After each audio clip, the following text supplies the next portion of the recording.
Once I accepted that PPO, तो I was blocked for any campus placement. Microsoft की recruiter ने मुझे reach out किया. Be aware of things going around you. ठीक है? Is Engage program जिसके through मैं आई हूँ Microsoft में. Hi everyone, I'm Swati Jha. I'm working as a software engineer in Microsoft. और आज मेरे साथ है Sumbul Arifa. She is also working in Microsoft and she has a lot of followers on LinkedIn and YouTube. So आज हम जानते हैं इनकी जर्नी के बारे में. So Sumbal, can you introduce yourself? Hi Swati, first of all, thanks a lot for inviting me. I'm Sumbal Arifa and we will talk about a lot of stuff in this podcast, so watch it till the end and बाकी की बातें हम करने वाले हैं. ठीक है. सुम्बल, आपने माइक्रोसॉफ्ट कब ज्वाइन किया और आपको ये अपॉर्चुनिटी कैसे मिली, उसके बारे में आप थोड़ा बताओ ऑडियंस को. ओके, सो माइक्रोसॉफ्ट में मुझे 1.5 years हो गए एंड इससे पहले मैं NIT कर्नाटका में CSE स्टूडेंट थी. That means I joined as a fresher and ये एक ऑफ कैंपस अपॉर्चुनिटी थी मेरे लिए. मेरे कॉलेज में मैंने जिस कंपनी में इंटर्नशिप करी थी दैट इज़ क्वालकॉम, मेरे को उससे PPO आ गई थी and once I accepted that PPO तो I was block for any campus placement and इसलिए मैंने ऑफ कैंपस कंपनीज अप्लाई करना स्टार्ट कर दिया क्योंकि एनीवेज प्रेपरेशन मैं कर ही रही थी कंटिन्यू. एंड मैंने जब ऑफ कैंपस कंपनीज ढूंढी सो माइक्रोसॉफ्ट की रिक्रूटर ने मुझे रीच आउट किया एंड फिर मैंने माइक्रोसॉफ्ट के इंटरव्यू राउंड दिए and that's how I got offer. ठीक है. तो अगर कोई स्टूडेंट ये चाहता है कि माइक्रोसॉफ्ट ज्वाइन करना है तो उसके पास कौन कौन से वेज है माइक्रोसॉफ्ट में इंटरव्यू देने का या माइक्रोसॉफ्ट ज्वाइन करने का? ये आपने काफ़ी अच्छा क्वेश्चन पूछा एंड मैं इसका काफ़ी डिटेल्ड आंसर बताती हूँ. And this is not just limited to Microsoft. किसी भी कंपनी में एंटर करने के मल्टीपल ऑप्शंस हो सकते हैं, मल्टीपल वेज हो सकते हैं. तो मैं माइक्रोसॉफ्ट का एग्जांपल देती हूँ आपको कि जब मैं कॉलेज में थी तो मेरे पास 2 मेजर ऑप्शन थे कि मैं ऑन कैंपस बैठूं या फिर मैं ऑफ कैंपस बैठूं. तो ऑन कैंपस का सिनेरियो मेरे लिए तो नहीं था क्योंकि मैंने PPO एक्सेप्ट कर लिया था. देन आई गॉट ब्लॉक्ड कि मैं और किसी प्लेसमेंट में नहीं बैठ सकती क्योंकि ये एक ड्रीम कंपनी थी तो मैं सिर्फ सुपर ड्रीम लेवल पे बैठ सकती थी जो कि CSE के लिए उतना एप्लीकेबल नहीं रहता, बहुत ही कम कंपनीज होती है. So this is the first option on campus. Second, off campus के अंडर भी बहुत पॉसिबल तरीके होते हैं जिसमें आप किसी कंपनी में जा सकते हैं. For Microsoft one of them is engage program जिसके थ्रू मैं आई हूँ माइक्रोसॉफ्ट में. तो उसका ऐसा रहता है, एक मेन प्रोजेक्ट होता है 28 डेज का. ठीक है, तो that is called Microsoft engage project. तो ये जो प्रोग्राम है this is called Microsoft engage mentorship program. तो इसमें माइक्रोसॉफ्ट के एक एम्प्लॉय होते हैं, वो हमारे मेंटर होते हैं एंड वी आर मेंटीज. तो वो हमें प्रोजेक्ट को के लिए मेंटर करते हैं. मेंटरिंग भी एज सच मतलब प्रॉपर स्पून फीडिंग नहीं करते, हमें अपने आइडियाज़ उनको शेयर करने होते हैं and then they give feedbacks. 28 days तक ये प्रोजेक्ट चलता है, एंड टू एंड बनता है ये. This is very different from internship and ये पेड नहीं होता है. Okay. This is another option जो कि जिसे मैं आई हूँ माइक्रोसॉफ्ट में. एंड इसके बाद और इंटरव्यू राउंड भी होते हैं एंड और भी कंपनीज होती है जो अपने हैकाथॉन्स निकालती है एंड ऐसे प्रोग्राम्स निकालती है जिससे वो हायर करती हैं. So this is the second option. Third option कि आप लोगों को रेफरल के लिए पूछ सकते हैं एंड आप रेफरल के लिए रीच आउट कर सकते हैं. अगर आपके डायरेक्ट कनेक्शंस हैं तो आप उनको बता सकते हैं कि आपको रेफरल चाहिए, so you can ask for referral and usually बहुत सारे लोग रेफरल प्रोवाइड कर देते हैं. उससे आपको इंटरव्यू कॉल्स आ सकते हैं. फोर्थ ऑप्शन कि आप किसी रिक्रूटर को रीच आउट करें या फिर रिक्रूटर आपको रीच आउट करें, that is directly connecting with a recruiter. तो रिक्रूटर के साथ कनेक्ट करना बहुत इम्पैक्टफुल रहता है, बहुत इफेक्टिव रहता है. एंड फिफ्थ ऑप्शन कि आप माइक्रोसॉफ्ट में अगर इंटर्नशिप कर रहे हैं तो आपको इंटर्नशिप से PPO मिल जाए एंड देन आप माइक्रोसॉफ्ट में आ सकते हैं. That is another option. And एक और ऑप्शन होता है आप डायरेक्टली करियर पोर्टल पे अप्लाई करें. So these are all the options. Okay. ये आपने बहुत ज़्यादा डिटेल में बताया कि क्या क्या वेज है अगर किसी को ऑफ कैंपस अप्लाई करना है तो. ठीक है, आपको जो एंगेज प्रोग्राम था उसके बारे में आपको कैसे पता चला? ओके, सो एक्चुअल में मुझे उतना पता नहीं था इसके बारे में. मुझे जब रिक्रूटर ने रीच आउट किया तो मुझे लगा कि मुझे क्यों रीच आउट किया है, ये तो सिर्फ इंटर्न्स के लिए होता है. मेरे टाइम से एंगेज प्रोग्राम फाइनल ईयर्स के लिए भी स्टार्ट हो गया था. So I was kind of lucky कि मेरे टाइम से स्टार्ट हो गया था and recruiter reach out to me as well. इसमें मैं एक और चीज़ ऐड करना चाहूँगी कि लिंक्डइन पे रिक्रूटर ने मुझे रीच आउट किया. So LinkedIn is a go to platform for recruiters. कि जहाँ पे आपको रिक्रूटर्स खुद रीच आउट कर सकते हैं एंड आप रेफरेंस भी मांग सकते हैं, आप रिक्रूटर्स को रीच आउट कर सकते हैं एंड जितने भी वर्किंग लोग हैं उनसे आप प्रोफेशनल से आप कनेक्ट कर सकते हैं. सो अपनी प्रोफाइल बहुत अच्छी बनाओ and make use of LinkedIn. ठीक है. सो आपके लिए लिंक्डइन बहुत हेल्पफुल रहा. तो अगर कोई स्टूडेंट अप्लाई करना चाहता है जॉब के लिए ऑफ कैंपस, तो आप क्या सजेस्ट करते हो कि लिंक्डइन पे एक्टिव रहना ज़रूरी है या फिर कनेक्शंस बनाना ज़रूरी है? उससे लिंक्डइन को कैसे इफेक्टिवली यूज़ करना चाहिए for job seeking? Okay, so LinkedIn लोग डिफरेंट पर्पस के लिए यूज़ कर सकते हैं. तो जॉब सीकिंग के लिए लिंक्डइन पे एक्टिव रहना उतना ज़रूरी नहीं है. आप पोस्ट डाल सकते हैं ये बता के कि you are seeking for a job and ये आपके स्किल्स हैं एंड ये आपके रिक्वायरमेंट्स हैं या फिर एक्सपेक्टेशंस हैं एंड आप अपना रेज्यूमे या फिर कोई कॉन्टैक्ट डिटेल अटैच कर सकते हैं. ओके, एक क्वेश्चन जो स्टूडेंट्स मेरे से पूछते हैं कि अगर वो जॉब के लिए अप्लाई करना चाह रहे हैं तो क्या लिंक्डइन पे पोस्ट करना ज़रूरी है? लाइक ऐसे डे टू डे बेसिस पे या फिर वीकली पोस्ट करना ज़रूरी है या नहीं है? आपका उसमें क्या व्यू है? ज़रूरी तो बिल्कुल नहीं है, ऐसा कुछ मैंडेटरी नहीं है, लेकिन अगर आप कर रहे हैं तो आपको ज़्यादा एक्सपोजर मिल सकता है, तो विजिबिलिटी हो सकती है. जो भी हायर कर रहे हैं वो आपके पोस्ट अगर गो थ्रू करे, मतलब आपके पोस्ट तक आए, तो आपके चांसेस ही इंक्रीज होती हैं. उसके अलावा लिंक्डइन में जॉब ढूंढने के और भी बहुत सारे तरीके. मैंने अपने लिंक्डइन पे एक डॉक्यूमेंट भी अपलोड किया था, multiple ways to find jobs on LinkedIn. वो आपको मेरे फीचर्ड सेक्शन में मिल जाएगा. ठीक है, मैं पोस्ट का लिंक दे दूंगी डिस्क्रिप्शन में, तो वहाँ से भी चेकआउट कर सकते हो. ठीक है, तो माइक्रोसॉफ्ट में जो एंगेज प्रोग्राम था, आपने बताया कि उसमें 1 महीने का प्रोजेक्ट था, उसके बाद कुछ इंटरव्यू राउंड्स थे. तो वो राउंड्स के बारे में आप थोड़ा डिटेल में बता सकते हो कि क्या क्या राउंड्स हुए, क्या क्या क्वेश्चन पूछे गए, किस टाइप के क्वेश्चन थे? ओके, सो मैं स्टार्टिंग से बताती हूँ आपको. तो जब मेरे को रिक्रूटर ने रीच आउट किया लिंक्डइन पे, she asked me for my resume. तो मैंने अपना रेज्यूमे भेजा, वो शॉर्टलिस्ट हुआ. उसके बाद मेरे को एक ऑनलाइन असेसमेंट का लिंक आया. तो वो 1.5 आवर्स का ऑनलाइन असेसमेंट राउंड था, ओटी राउंड था. एंड उसमें मेरे से दो डीएसए के क्वेश्चंस पूछे गए. एंड क्योंकि वो ये टाइम बाउंड था, इसलिए जो मैंने कॉन्टेस्ट वगैरह में पार्टिसिपेट किया था, दैट रियली हेल्प मी. तो I was able to solve first question completely. Second के भी मैंने most of the test cases pass कर दिए थे. 2-3 में टीएलई आ रहा था, सो आई वॉज डाउटफुल कि मैं इस राउंड से प्रोसीड कर पाऊंगी या फिर नहीं. But I got short listed and उसके बाद हमारा मेन राउंड जो है वो स्टार्ट हुआ, that is project round 28 days का. Then I was assigned a mentor and I was a mentee. तो starting from planning, then project building and फिर final presentation and also hosting. जो भी मैंने प्रोजेक्ट बनाया था उसको होस्ट किया एंड प्रॉपरली मैंने उसको गिटहब पे भी डॉक्यूमेंट कर रखा है. You can go through my GitHub profile and उसमें आपको कोलैबोरेटिव स्टडी पोर्टल मिल जाएगा. That was my Microsoft engage project. तो इस प्रोजेक्ट राउंड के बाद ऑल इंडिया से आई रिमेंबर अराउंड 64 लोग सेलेक्ट हुए थे. I was one of them. I was hoping कि इस राउंड से मेरा हो जाएगा, क्योंकि जब मैं कॉलेज में थी तो मैंने बहुत ज़्यादा हैकाथॉन्स वगैरह में पार्टिसिपेट किए थे एंड इसलिए मेरी प्रोजेक्ट बिल्डिंग स्किल्स काफ़ी वो एक्सपीरियंस आपका यहाँ पे बहुत हेल्प एग्जैक्टली. तो अगर आप ऐसे प्रोजेक्ट्स बना रहे हो कॉलेज में, हैकाथॉन्स वगैरह में पार्टिसिपेट कर रहे हो, तो आपके लिए आगे ये बहुत बेनिफिशियल हो सकता है. एंड मैंने बहुत सारे फ्रेमवर्क्स में भी काम किया हुआ था, तो मेरे को फ्रेमवर्क अडेप्ट करने में भी ईजी हो गया, टीम्स में काम करना भी मेरे को आ गया, तो बहुत बेनिफिट्स हैं. उसके अलावा आपके रेज्यूमे में भी वो सारे प्रोजेक्ट्स आ सकते हैं. मेरे रेज्यूमे में आज तक हैं. So do this kind of activities in your college and make use of your time. ठीक है, तो this was your project round. And project round के बाद उसके बाद आपसे डीएसए के क्वेश्चंस वगैरह पूछे गए थे. Coming to that, project round के बाद फिर हमारे टेक्निकल राउंड्स के इनवाइट आए. सो लोगों के 2 से 3 या 4 भी हुए होंगे, कुछ लोगों के 4 टेक्निकल इंटरव्यूज हुए होंगे. मेरे 3 टेक्निकल इंटरव्यूज हुए थे, जो कि एक ही साथ स्केड्यूल हुए थे. एंड उसमें मेरे से सब्जेक्ट रिलेटेड पूछा गया, रेज्यूमे रिलेटेड पूछा गया एंड डीएसए के क्वेश्चंस पूछे गए. मेन थिंग वाज डीएसए, जो कि मीडियम हार्ड लेवल के क्वेश्चंस थे. सब्जेक्ट रिलेटेड क्या पूछा गया था? सब्जेक्ट जो भी मैंने सब्जेक्ट्स रेज्यूमे में हाईलाइट किए थे, मेरे से वो सब्जेक्ट्स पूछे गए एंड उनके कुछ बेसिक क्वेश्चंस पूछे गए थे. तो अगर आप इंटरव्यूज में बैठ रहे हो, आप इंटरव्यू एक्सपीरियंसेस रीड करके जाओ, वो भी रीसेंट वाले. आपको ये सारे interview experiences leet code and GFG जैसे प्लेटफॉर्म से मिल जाएंगे.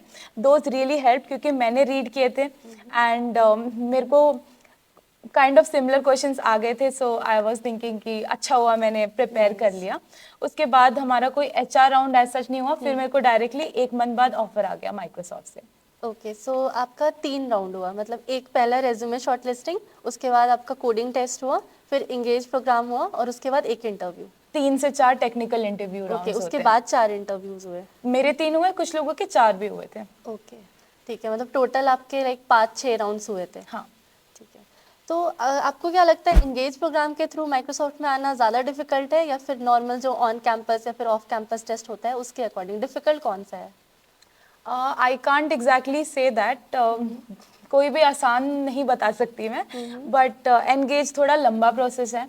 रिक्रूटर के थ्रू हो रहा है तो आपका ये चीज़ काफ़ी फास्ट फॉरवर्ड हो जाएगी। जैसे मैंने बताया इतना हाँ, लंबा प्रोसेस था। Right right. सो एनगेज से थोड़ा आपका 1 लेंदी महीने का जाता है। प्रोजेक्ट और उसमें भी एलिमिनेशन राउंड था ना वो भी? एलिमिनेशन राउंड था, एग्जैक्टली। थोड़ा लेंदी जाता है ये, तो डिपेंड्स। ठीक है, आप ये बताओ कि इंटरव्यू आपने दिया माइक्रोसॉफ्ट का, तो फ्रेशर्स के लिए सिस्टम डिज़ाइन कितना इंपॉर्टेंट है? ये फ्रेशर्स बहुत ज़्यादा कंफ्यूज रहते हैं कि सिस्टम डिज़ाइन पढ़ना है या सिर्फ डीएसए पे फोकस करना चाहिए, तो आपको क्या लगता है सिस्टम डिज़ाइन इंपॉर्टेंट है या फ्रेशर्स को अभी उस पर ध्यान नहीं देना चाहिए? कॉलेज ग्रेजुएट के लिए मैं तो बोलूँगी बिल्कुल इतना इम्पोर्टेंट नहीं है, बट अगर आपको आता है तो that is very good, bonus हो जाएगा। बट मेरे को किसी भी कंपनी का ऐसा पता नहीं है जिसने, मतलब किसी भी एक टॉप कंपनी का ऐसा पता नहीं है जिसने फ्रेशर्स को सिस्टम डिज़ाइन स्ट्रिक्टली पूछा हो। कुछ स्टार्टअप्स पूछती हैं एंड कुछ बाहर की कंपनीज पूछती हैं, so it is not that important for fresher. Okay, तो आपने जब ऑफ कैंपस आप अप्लाई कर रही थी तो आपने कभी स्टार्टअप्स का दिया है इंटरव्यू?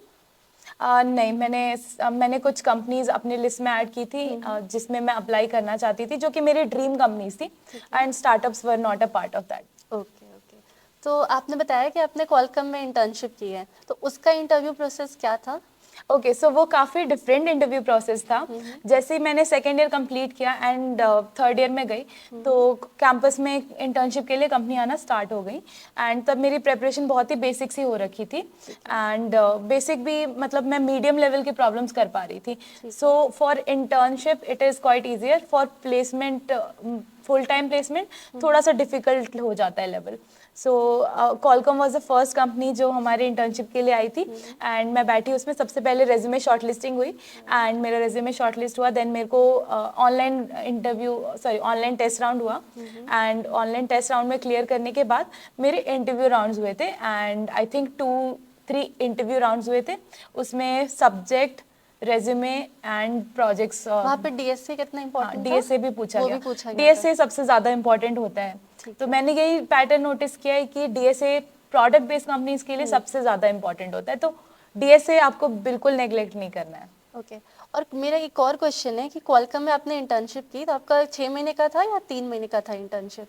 कॉलकम में मेरा 3 महीने का 3 महीने इंटर्नशिप का का। था। उसके बाद वो कन्वर्जन जो था इंटर्नशिप टू पीपीओ वो कैसे हुआ? ओके, सो इंटर्नशिप एक्सपीरियंस मेरा काफ़ी अच्छा रहा था, Okay. क्योंकि जो मेरे को प्रोजेक्ट मिला था वो काफ़ी इम्पैक्टफुल था। So I was hoping a PPO, and मेरी मेंटर भी बहुत अच्छी थी, एंड मेरा presentation and all those went well. So जब मैंने इंटर्नशिप स्टार्ट करी थी, आई मेड अ टाइमलाइन जो मेरे को अचीव करना है over the period of my internship duration, and I could work on the timeline. तो जिस हिसाब से मैंने पहले प्लान किया था उसी हिसाब से चला, थोड़ा आगे पीछे हुआ होगा, but eventually I was able to add value to the company, and that's why I was positive about PPO.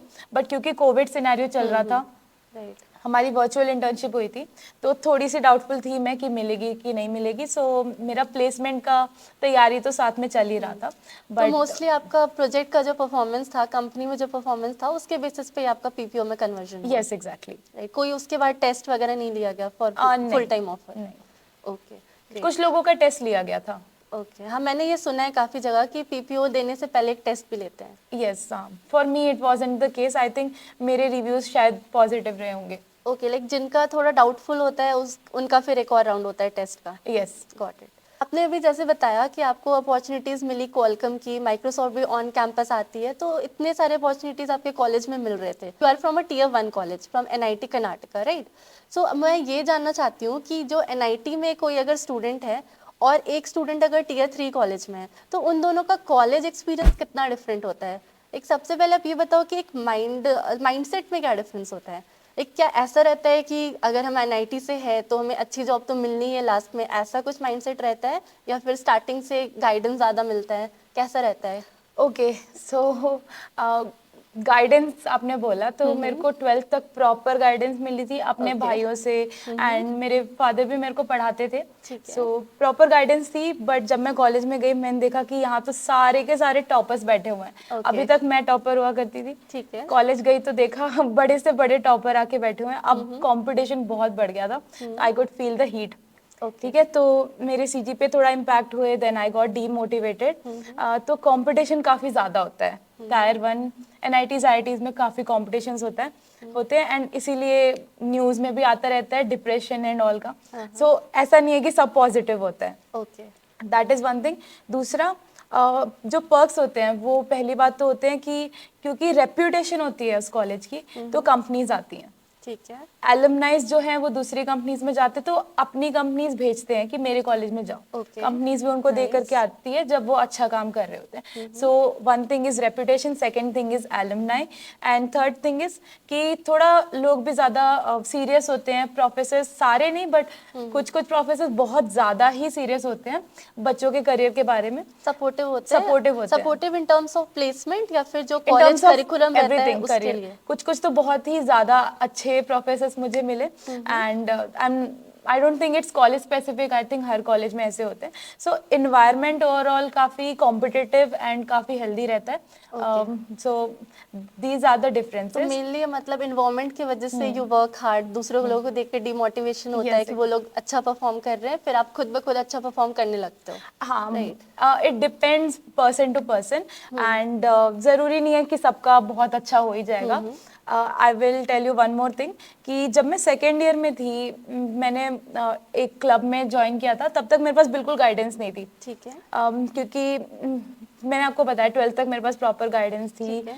And जब मैं सेकेंड ईयर में आई तो हमारा एक सब्जेक्ट आया डीएसए। ठीक है, तो मेरे को लगा था कि नया नया सब्जेक्ट आया है, अभी तक किसी ने प्रेपरेशन नहीं करी होगी, मैं भी आराम से करूँगी। मैंने कुछ थ्योरी वगैरह स्टार्ट कर दी डीएसए की। फिर हमारे टेक्निकल क्लब्स ने हायरिंग स्टार्ट कर दी, ठीक है। एंड उन्होंने पूछ लिया डीएसए। मैंने जस्ट स्टार्ट किया था एंड 11th-12th में मेरा सीएस था तो मुझे बहुत बेसिक आता था, एंड उन्होंने इंटरव्यूज में डीएसए पूछ लिया, मेरे से नहीं हुआ। तो मैं किसी टेक्निकल क्लब का पार्ट नहीं थी, अगर मैं होती तो मुझे और कुछ सीखने को मिलता। तो जो लोग टायर 1 में हैं, अगर वो टेक्निकल क्लब में जा रहे हैं, एंड इवन किसी भी टायर में हो, टेक्निकल क्लब में अगर जा रहे हो तो भी आपको काफ़ी कुछ सीखने को मिलता है। ओके। तो क्योंकि मैं किसी क्लब में नहीं थी तो मेरे को थोड़ी कम ही गाइडेंस मिली कॉलेज में, एंड सेकेंड ईयर में मैंने सोचा था इंटर्नशिप ढूंढूंगी। I got rejected from Oracle, Microsoft, Google, इन तीनों में मैंने इंटरव्यूज दिए थे, एंड सबसे रिजेक्शन मिली मेरे को। तो रिजेक्शंस भी मिलती हैं, ऐसा नहीं है कि सब पॉजिटिव होता है। So rejection is a part of success. Rejection, या एग्जैक्टली। एंड उसके अलावा मैंने सेकेंड ईयर में स्टार्टअप में भी इंटर्नशिप करी थी। ठीक है। तो वो ढूंढने में भी मेरे को बहुत मेहनत लगी। वो आपने ऑफ कैंपस ढूंढा? ऑफ कैंपस ढूंढा था खुद से। ठीक है। सो ऑफ कैंपस स्टिल बहुत मुश्किल होता है, ऑन कैंपस में तो कंपनीज आ जाती हैं। So it depends. So if a student is in tier 1 college तो उनका फर्स्ट ईयर से लाइक क्या माइंडसेट होता है कि फाइनल ईयर के बाद जॉब तो लगनी है, ऐसा माइंडसेट होता है, या फिर they also work hard from starting? They work hard from starting. मतलब मेरे साथ के सभी जो थे फर्स्ट ईयर में काइंड ऑफ बहुत उनको क्लैरिटी नहीं थी आगे क्या होना है। Okay, nice. मतलब ऐसा नहीं है कि सिर्फ टियर 3 स्टूडेंट्स कंफ्यूज रहते हैं, टियर 1 स्टूडेंट्स का भी सेम सिचुएशन है। हाँ। ओके। और ये कॉलेज नेटवर्क का कितना फर्क पड़ता है? जैसे आपने एक बताया कि जो अलुमनाई नेटवर्क होता है वो कंपनीज, जिस कंपनीज में वो लोग हैं वो कॉलेज में भेजते हैं कंपनीज, तो एक तो वो बेनिफिट हो गया। और जैसे टियर 3 के जो इतने भी सीनियर्स हैं वो लोग अच्छी कंपनीज में प्लेस में भी नहीं होते हैं, तो उनका अलुमनाई नेटवर्क भी स्ट्रांग नहीं होता। तो नेटवर्क का कितना फर्क पड़ता है इन टियर 1 कॉलेज? फर्क तो रहता है, एंड आई थिंक जो भी देख रहे हैं, अगर आप भी किसी भी कंपनी में काम कर रहे हैं तो give back to your college. आप अपनी कंपनी को उस कॉलेज में भेजो ताकि उस कॉलेज में और अपॉर्चुनिटीज आए। तो नेटवर्क का काफ़ी फर्क रहता है। मतलब आप अपने मतलब you are from that college तो एक कनेक्शन रहता है। रेफरल वगैरह में भी हेल्प हो जाती होगी। हाँ, तो कुछ जैसे मैं आपको बताती हूँ, स्प्रिंकलर जो कंपनी है हमारे कॉलेज में कभी नहीं आती थी। ठीक है। बट एक हमारे कॉलेज से सीनियर थे, उन्होंने ऑफ कैंपस स्प्रिंकलर क्रैक की, एंड देन स्प्रिंकलर ने उनकी परफॉर्मेंस देखी होगी, वो आई, उन्होंने हमारे प्लेसमेंट कोऑर्डिनेटर से कोऑर्डिनेट किया होगा, एंड स्प्रिंकलर भी हमारे टाइम में ऑन कैंपस आई। सो मतलब अगर नेटवर्क नहीं होता तो स्प्रिंकलर नहीं तो आती, सो दिस opportunity इज नहीं जस्ट मिल वन पाती। एग्जांपल Okay, एंड इससे nice, आप nice. बस इम्पैक्ट गेस कर सकते हो। और मैंने ये भी देखा है कि टीयर 1 जो एनआईटी आईआईटी के स्टूडेंट्स होते हैं वो ज़्यादा अवेयर होते हैं कि कैसे इंटरव्यू राउंड्स होने वाले हैं, डीएसए का कितना इंपॉर्टेंस है, जो टीयर 3 के स्टूडेंट्स नहीं होते। तो आपको क्या लगता है कि जो टेक क्लब्स के बारे में आप बता रहे हो वो सब में जाने के बाद ही लोग अवेयर होते हैं टीयर 1 में? खुद से भी कर सकते हैं लोग, बट थोड़ा ज़्यादा स्ट्रगल होता है क्योंकि मैंने खुद से किया था। Okay. हाँ, तो बहुत स्ट्रगल था, बट वही चीज़ तो आपको क्लब क्या वाले फील हुआ बहुत कि इजीली, जो लोग टेक क्लब्स में हैं उनको ज़्यादा चीज़ें पता है? उनको ज़्यादा गाइडेंस मिली एंड उनके प्रोजेक्ट्स मुझे लगता था कि उन्होंने काफ़ी फास्ट प्रोजेक्ट बिल्ड किए एंड उन्होंने पब्लिक स्पीकिंग वगैरह भी कॉलेज में ज़्यादा करी, तो काफ़ी बेनिफिट्स थे उसके। तो I think I missed out that, but anyways I made a friends group and मैंने अपने फ्रेंड्स ग्रुप में काफ़ी सारे हैकाथॉन्स वगैरह में पार्टिसिपेट कर लिया फिर। सो सो आई डिडंट बेसिकली वेस्ट। मैं यहाँ पे ये बोलना चाहती हूँ कि इस कॉन्वर्सेशन से मुझे ऐसा लगा कि आप जहाँ पे भी हो इन्वायरमेंट का बहुत ज़्यादा फर्क पड़ता है कि आपके फ्रेंड्स क्या कर रहे हैं। तो अगर आप टीयर 3 कॉलेज में भी हो तो कोशिश करो कि कुछ ऐसे आपके फ्रेंड्स होंगे जो अच्छे कॉलेजेस में होंगे, उनसे गाइडेंस लो, उनसे पूछो कि क्या पढ़ रहे हैं वो लोग, क्या क्या चीज़ें इंपॉर्टेंट है फॉर प्लेसमेंट्स, और उनसे हेल्प लेके आप प्रिपरेशन स्टार्ट कर सकते हो if you don't have anyone in your own college. या एनवायरनमेंट भी इम्पोर्टेंट है, so there is a saying you are the average of 5 people you are Right. Surrounded by. Right. तो environment अच्छा रखो, उसके अलावा माइंडसेट भी है, योर माइंडसेट एंड आपके आसपास जो है उनका mindset. So that is a very good point. अभी आप सॉफ्टवेयर इंजीनियर हो माइक्रोसॉफ्ट में, working as a full time engineer. So आप कैसे मैनेज करते हो अपना ऑफिस का वर्क और कंटेंट क्रिएशन, ओके, और आपको कैसे इंस्पिरेशन मिली कि कंटेंट क्रिएट करना है? Okay, so I started with sharing about my journey, जो मैंने तैयारी कर रखी थी। मेरे को डॉक्यूमेंट करना बहुत पसंद है, Okay. तो मैं अपने वन नोट में डॉक्यूमेंट कर देती थी सारे जितने भी मेरे थॉट्स आते थे and I started putting down my thoughts. उसके बाद मैंने उन थॉट्स को ड्राफ्ट किया एंड लिंक्डइन पे स्टार्ट कर दिया पोस्ट करना। कब से And स्टार्ट किया आपने? ये मैंने माइक्रोसॉफ्ट ज्वाइन करने के बाद कुछ टाइम बाद स्टार्ट किया था एंड फिर लोगों को मतलब उससे हेल्प होने लगी, तो मुझे और मोटिवेशन आने लगी कि मैं और रिसोर्सेज शेयर करती हूँ। तो मैंने स्टार्ट कर दिए डॉक्यूमेंट्स बनाना, जिसमें बहुत मेहनत लगती है। हाँ, ऑब्वियसली वो तो लगती है। बहुत मेहनत लगती है। मैंने काफ़ी अच्छे डॉक्यूमेंट्स बना रखे हैं एंड सब बहुत हेल्पफुल रहे हैं अभी तक। तो मैंने अपने टेलीग्राम ग्रुप भी बना रखे हैं, so I am saying based on the feedbacks. तो आप ज़रूर चेकआउट करना। ज़रूर चेकआउट करना, मैं लिंक दे दूंगी, इनकी प्रोफाइल देखना, लिंक्डइन पे सारे पोस्ट देखना, बहुत ही हेल्पफुल कंटेंट है वहाँ पे। This is how I started and you asked another question कि मैं मैनेज कैसे करती हूँ। हाँ। सो क्योंकि मेरे को इंटरेस्ट है इसलिए हो जाता है manage. Okay, work that's a hours great के बाहर, point. हाँ। हाँ, वर्क आवर्स के बाहर एंड मेरे को ट्रैवलिंग पसंद है। मेरे को जो भी मेरे इंटरेस्ट हैं उस पर मैं काम कर लेती हूँ, अपना टाइम निकाल लेती हूँ। समटाइम्स जब मेरे को नहीं मिलता है वीक डेज में टाइम, तो मैं वीकेंड्स पे कर लेती हूँ वो चीज़। ओके, सो बेसिकली कि आपको इंटरेस्ट होना चाहिए किसी भी काम में, फिर टाइम आप खुद ही निकालोगे करने के लिए। Yes, exactly. Okay, that's a very great point. So अब मैं लास्ट आपको ये बोलना चाहूँगी कि कुछ ऐसा फाइनल मैसेज है जो आप ऑडियंस को देना चाहते हो, या फिर कुछ आपने मिस्टेक करी हो, so you want the audience to avoid those mistakes. Okay, so message ये रहेगा मेरा कि जो भी आप कर रहे हो सही कर रहे हो। Be aware of things going around you, ठीक है। आप अभी तो मेरे टाइम में तो ये चैटबॉट्स वगैरह भी नहीं थे, चैट जीपीटी वगैरह। तो जैसे जैसे टेक्नोलॉजी आगे बढ़ रही है आपको उस चीज़ को अडेप्ट करना है। आप अभी आपको ज़रूरत भी नहीं है कि आप किसी पर्सन से पूछो कुछ भी सवाल है, तो आप एआई के साथ बैठ करके काम भी कर सकते हो। तो make use of all those things. उसके अलावा आप न्यूज़ वगैरह पढ़ते रहो, हायरिंग क्या हो रही है, कहाँ फायर हो रहा है, कहाँ अपॉर्चुनिटीज़ निकल रही हैं। आप अच्छे अच्छे कंटेंट क्रिएटर्स फॉलो करो, स्वाति को फॉलो करो एंड और भी बहुत सारे कंटेंट क्रिएटर्स हैं, उनको फॉलो करो। आपको लेटेस्ट चीज़ें पता चलती रहेंगी and just do your best. अपना टाइम जो है वो वेस्ट मत करो, ठीक है। प्लान करो properly and I am sure you will do great. Thank you Sumbul for taking out time for my audience. Thank thank you you so much.